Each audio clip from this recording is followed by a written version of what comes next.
हमारा पार्षद कैसा हो हमारे खास कार्यक्रम में आपका स्वागत है। आज हमारे साथ है एक ऐसी शख्सियत जिन्होंने समाज सेवी के रूप में लोगों का काम करके दिल जीता है। आज हम जानेंगे, सर आपका सबसे पहले परिचय जानेंगे हम। मेरा नाम नितिन राजपूत, वार्ड नंबर 36 से आम आदमी पार्टी से हूँ। जी सर, आप समाज सेवी के रूप में अब तक काम करते आए थे, ऐसा क्या हुआ कि आपने राजनीति में कदम रख के लोगों की सेवा करने का सोचा? देखो, किसी की सेवा करने के लिए किसी न किसी प्लेटफॉर्म को अपनाना पड़ता है, जो कि मेरे सामने आया। जिस प्लेटफॉर्म को चुनना पड़ा वो है पार्षद का, क्योंकि जो मूलभूत डेली की समस्या हैं वो एक पार्षद ही दूर कर सकता है। मैंने अपने वार्ड को एक डोर टू डोर जाके देखा है कि किस तरीके की समस्याएं हमारे वार्ड में हैं। उन चीज़ों को ध्यान में रखते हुए मैंने इस मुहिम को चुना। ये बात आपने बहुत सही कही सर, क्योंकि विधायक जो होता है वो एक बड़े क्षेत्र का नज़रिया से देखता है, लेकिन पार्षद जो होता है वो अपने एक मोहल्ले के अच्छे से जानता है। आपके क्षेत्र में ऐसी कौन सी समस्याएं हैं जिसको आप सबसे पहले समस्या का समाधान करना चाहेंगे? सबसे पहले मैं अपने वार्ड की जो नालियाँ ब्लॉकेज हैं उनको क्लियर कराऊंगा। बाकी दूसरी जो प्रॉब्लम्स हैं, चाहे वो सीवरेज का इशू हो, चाहे वो लाइटिंग का इशू हो, ये सारी जो समस्याएं आम जन समस्याएं बोल सकते हो आप इन्हें, जो कि एक पार्षद की रेस्पॉन्सिबिलिटी होती है इन चीज़ों को क्लियर कराने की। और जो तीसरी जो सबसे मेजर प्रॉब्लम है वो है रोड ब्रेकेज की। रोड बनते हैं फिर ब्रेक होते हैं, जो कि नहीं होना चाहिए। एक बार में सारी समस्याओं को क्यों नहीं शॉर्ट आउट करा जाता है? तो हमें उस तरीके से सारी चीज़ों को प्लान करना पड़ेगा कि एक बार में इन सारी समस्याओं को ख़त्म कर दिया जाए। सर, आपको यह तो पता होगा कि आपके साथ साथ कई उम्मीदवार ऐसे भी खड़े हुए हैं जो अपने अपने दावे कर रहे हैं, तो आप किन मुद्दों को लेकर आगे बढ़ना चाहते हैं? क्या आप लोगों को आश्वासन देना चाहते हैं? देखो, मेरे मुद्दे आम जन समस्या के मुद्दे हैं, जो कि मैंने वार्ड में खुद एक प्रैक्टिकली देख रहा हूँ। 32 साल से मैं इस वार्ड में रह रहा हूँ। मैंने जिन प्रॉब्लम्स को फेस किया है, सबसे पहले मैं उन प्रॉब्लम्स को शॉर्ट आउट करूँगा, चाहे वो नाली की हो, चाहे वो सीवरेज की हो। मैं चाहता हूँ कि हमारा वार्ड एक डिफरेंट वार्ड उभर के आए, जिसे हर कोई वार्ड फॉलो करे। चाहे वो पौधे लगाने का काम हो, घरों के बाहर नालियाँ बंद होनी चाहिए और पेड़ पौधे लगाने चाहिए, ताकि एक हरित क्रांति आए। अक्सर सर ये देखा जाता है जो भी योजनाएं सरकार द्वारा लाई जाती हैं वो आम नागरिकों के जहन में नहीं आ पाती। वो जो विधायक हो गए, पार्षद हो गए, उनके जहन में तो आ जाती हैं, लेकिन आम जन को कैसे पता लगेगा इन योजनाओं के बारे में? तो इसमें आपका क्या कहना है? देखो, पार्षद एक वार्ड का रिप्रेजेंटेटिव होता है। जनता ने उसे एक प्रतिनिधित्व के रूप में चुना है, तो उसे हर चीज़ हर वार्ड वासी को बतानी होगी। अब वो चाहे रोड से रिलेटेड हो, चाहे कोई भी मुहिम आए किसी भी वार्ड के लिए, वो अवगत पार्षद का काम है कराने का।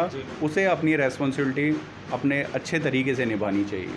तो सर, आपका जो कार्यकाल आएगा, आप किस तरह से लोगों को जागरूक करेंगे योजनाओं के बारे में? देखो, सबका काम करने का तरीका अलग होता है। मेरा काम करने का तरीका अलग है, या करंट पार्षद का काम करने का तरीका अलग है। डिफरेंट वे में किस तरीके से काम करके हम किसी चीज़ को ग्रोथ दे सकते हैं, उस तरीके से मेरे को काम करना है।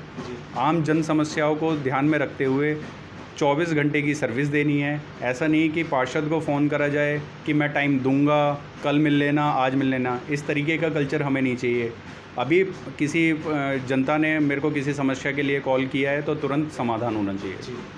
सर, विधायक का जो क्षेत्र का नज़रिया होता है वो काफ़ी बड़े रूप में होता है, लेकिन आप पार्षद रहते हुए अपने मोहल्ले में ऐसी कौन से कार्य हैं जो अब तक नहीं सुलझ पाए हैं, जिनको आप सबसे पहले करना चाहेंगे? ऐसा क्या काम है? जैसा कि आप जानते हो, भारत देश को एक स्मार्ट कंट्री बनाने की मुहिम पे हमारे प्रधानमंत्री जी बढ़ रहे हैं। कंट्री को हम जब स्मार्ट बना सकते हैं जब हमारा स्टेट स्मार्ट बनेगा। स्टेट तब स्मार्ट बनेगा जब सिटी स्मार्ट होगी। सिटी तब स्मार्ट हो सकती है जब एक वार्ड स्मार्ट होगा। तो वार्ड को स्मार्ट करने के लिए हमें सबसे पहले इन समस्याओं को ख़त्म करना पड़ेगा, चाहे वो नाली की हो, चाहे सीवरेज की हो। एक हरित क्रांति लानी होगी। हर घर के आगे पेड़ पौधे होने चाहिए, जो कि एक स्मार्ट कंट्री की नीड है। पॉल्यूशन फ्री तभी हो सकता है हम जब ज़्यादा से ज़्यादा पेड़ पौधे लगाएं। यह सर आपने बहुत ही अच्छा मुद्दा उठाया हरित क्रांति के लिए, क्योंकि फरीदाबाद जो है प्रदूषण के लेवल में काफ़ी ऊपर नीचे हर बार आता रहता है। काफ़ी ज़्यादा प्रदूषण की जो मात्रा है फरीदाबाद में देखी जाती है। तो आप ऐसा क्या करना चाहेंगे अपने क्षेत्र में जो साफ़ सफाई के साथ साथ हरियाली को भी बरकरार रखें? मैं हर वार्ड के हर घर के मेंबर से विनती करूंगा कि एक एक पौधा अपने घर के बाहर लगाएं। एक एक पौधा लगाएंगे जब ही हज़ारों होंगे, क्योंकि बूंद बूंद से सागर भरता है, और जब हज़ारों पौधे होंगे तो उस वार्ड को एक अलग नज़रिए से देखा जाएगा। सर देखा जाए जैसे कि अभी कोरोना महामारी चल रही है, बीते लॉकडाउन समय में ऐसा क्या भूमिका आपने निभाई जिससे लोगों को सहायता मिल सके? देखो, कोरोना काल में जो सबसे मेन प्रॉब्लम थी वो थी डेटा इशू। तो हमने एक मुहिम चलाई थी, घर घर जाकर टेम्परेचर लेना, थर्मल स्कैनिंग जिसे आप लोग बोलते हैं। थर्मल स्कैनिंग हमने डोर टू डोर जाकर कराई है, जिससे हमें पता लगा कि किस घर में कोई इन्फेक्टेड पर्सन तो नहीं है जिससे हम उसे कोरोना से मुक्त करा सकते हैं। अगर किसी का टेम्परेचर ज़्यादा आता था, हम उसे सारे सावधानियां किस तरीके से बरतनी है ताकि इस बीमारी को आगे ना बढ़ने दिया जा सके, वो सारी चीज़ें हमने लोगों को बताई हैं। सर कोरोना महामारी के दौर में लोगों की कई ऐसी सुविधाएं थी जो लॉकडाउन की वजह से वो वंचित रह गए, जैसे खाने पीने से लेके अन्य घर की अन्य ज़रूरतें, तो वो लोगों को कैसे पूरी की गई, उसमें आपने क्या सहायता दी लोगों को? देखो, हमने करीबन 25 से 26 दिन का राशन वितरित किया था।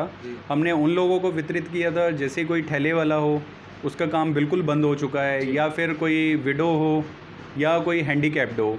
हमने वार्ड में एक मैसेज छोड़ा था कि इन लोगों को हम खाना वितरित करेंगे, तो लोगों ने ही बढ़ चढ़ के हिस्सा लिया और लोगों को फॉरवर्ड किया। उन लोगों को हमने 22 से लेके 26 दिन तक का राशन प्रोवाइड करा, छोटी से छोटी चीज़ हो, चाहे साबुन हो, चाहे बड़ी से बड़ी चीज़ हो। सर आप समाज सेवी हैं, आपने अपने क्षेत्र में कई ऐसे अन्य कार्य किए हैं, कुछ एक कार्यों का हमारे दर्शकों को आप बताना चाहें जो आपने समाज के लोगों के लिए अब तक किए हों अच्छे से अच्छे? सबसे पहले तो मैं सारे वार्ड वासियों को बताना चाहता हूं कि आपके वार्ड में एक हमने आम आदमी पार्टी के दिल्ली की तर्ज पे, मोहल्ला क्लिनिक की तर्ज पे एक छोटी सी लैब स्टार्ट की है जिसका नाम है TMS लैब, जो कि एक फ्रेंचाइजी है पैथकाइंड लैब की, जिसमें आप किसी भी तरीके के बड़े से बड़ा टेस्ट आप यहाँ करा सकते हैं।